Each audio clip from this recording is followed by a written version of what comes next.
Hello, everyone, and welcome back to another episode of the Talk Travel Podcast. Today, I'm once again joined by Chris from Wendy Wu Tours, who recently returned from an incredible journey to South America, including time spent exploring Brazil. Chris is here to share what it's really like experiencing Brazil with Wendy Wu, from destination to the culture and everything in between, as well as Wendy Wu's fantastic offerings in South America. Chris, it's been a while since we last had you on, so obviously great to have you on again today. Just to start with, when you think back to your time personally in Brazil, what really stands out to you, would you say? Oh, well, to be honest, Adam, it's lovely to see you. Thanks for having us back on the show.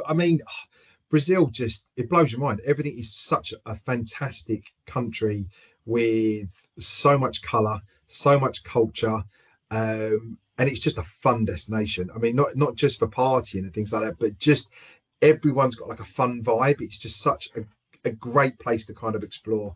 But again, it's got so many different things to it. So you've got kind of talking about the samba and you talk about the carnival, which everyone seems to know Brazil for, but then the coffee culture, and then you've kind of got the green areas, the food. It literally has got everything you could possibly imagine as a destination.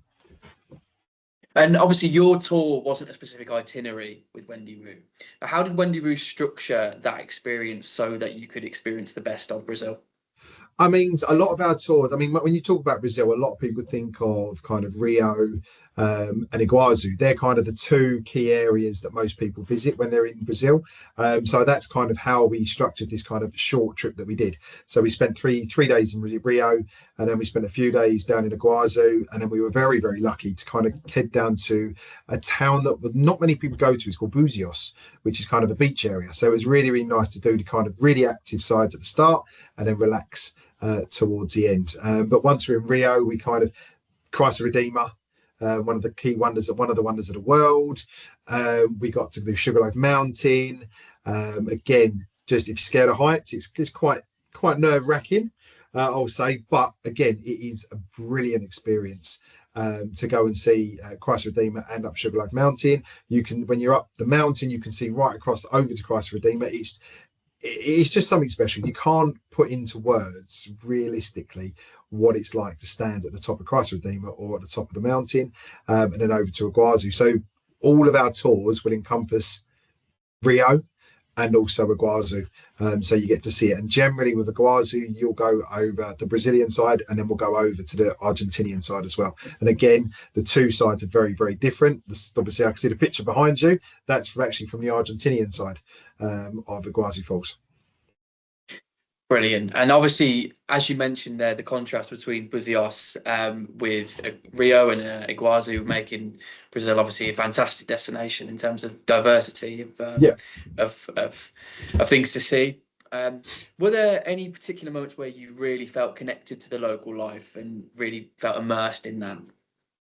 I would say probably when you're in Buzios, when you're there, you're kind of going through the little market town. You're walking through the streets, and you've got people kind of coming out, and as you're going through the market, just giving you like free things as you're walking through, like little biscuits and stuff as you go through.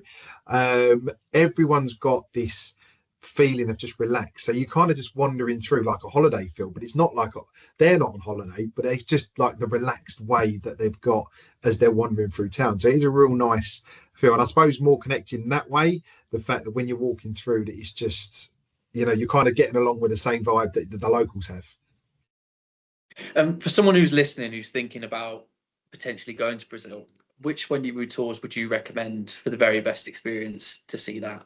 To see South America, I mean, we do a tour called Ultimate South America. It's 29 days, and it literally takes in all of South America. So you've got places like Iguazu, you've got Rio, you're then headed up to Machu Picchu, and kind of making your way through all of the South American countries. Like I say, 29 days you're there, and you get to experience pretty much the whole of South America. It really, really is the most encompassed and kind of inclusive tour that we do. I'd probably say it's one of the longest tours Wendy Wu actually does as well, just because the country's such a big country. And based off your experience, who would you say Brazil and South America is best suited for? Would you say sort of it's good for first timers or maybe more seasoned travellers? Well, it's a good question, Adam, actually. Yeah, it's kind of I would say, I mean, it will work for both. I think if you're a seasoned traveller, you will certainly get the benefits of being in our tour, because obviously we go to so many places. If you're new to kind of touring, Ultimate South America might be a bit long, just because I think 29 days as a first time tourer could potentially be a little bit long. So maybe look at some of the other tours that we've got, that some are like 15, 16 days, but they're not as inclusive in terms of where it goes. If you want to see kind of in South America, you've got Panoramic Peru, for example, if you just want to do Machu Picchu rather than doing the whole tour. So that, or you could do an extension, for example, maybe do Panoramic Peru and then add on a Rio extension and do a couple of days there. So there's lots of options they can do. So in answer to the question, I think as a seasoned traveller would kind of experience maybe the whole of the tour. If you're new to touring, maybe to look at something a little bit smaller. But I think the physicality level, though, it was for every traveller, whether you're new or a seasoned group tourer. That's great advice there. And just to finish up with, obviously, thank you very much for your time. If someone wanted to go to South America with Wendy Wu, what is some of the things that you would point out to them and want them to know before booking, would you say? I would just say, obviously, do your research. I would certainly say that. Obviously, we are a touring company. We've been 27, 28 years now, I think it is, we've been going. We're very, very good in the touring market. We're a well-respected company. We're known for China, we're known for Japan and Southeast Asia. But yes, just because we do those destinations doesn't mean we don't do anywhere else. And what you get on our tours, that we're in anywhere else in the world, you get our Wendy Wu experience put into that destination. So the staff are all trained by Wendy Wu, so they know what we expect. You've got a fully inclusive touring, so what basically means the price you see includes absolutely everything. So there's no hidden extras. You don't get to the destination, and it's for example, you have one tour in the morning, and then you have to pay for all the other ones. All of our experiences are included, so you can budget your whole tour up front, so you don't need to worry about what you're going to be spending when you're there. On average, our customers spend between £5 and £10 a day, which is great because obviously you know exactly what you're spending, and that money is only spent on drinks and souvenirs. So yeah, it's a real nice way. The tour groups, 28 people maximum, minimum of 14, so they're nice group sizes, and that's kind of the main thing, really.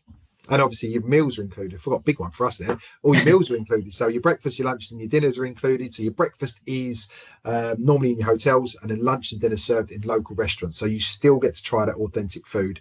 But whilst there, you've got a national escort and our local experts being able to look after your customers as they wander around. And I suppose one of the other key things for us being Wendy Wu, we're able to do stopovers as well. So if you say, for example, South America is quite a long way away. If you wanted to stop over in Dubai, if you're flying with Emirates, for example, or if you're flying with another one of the carriers, you could stop over halfway over or stop over and do a little bit of a beach break on the way home. So again, it really is quite flexible how you do it. That's great. Thank you, Chris. It's really interesting to get some insights into that destination and continent. So again, thank you very much for your time.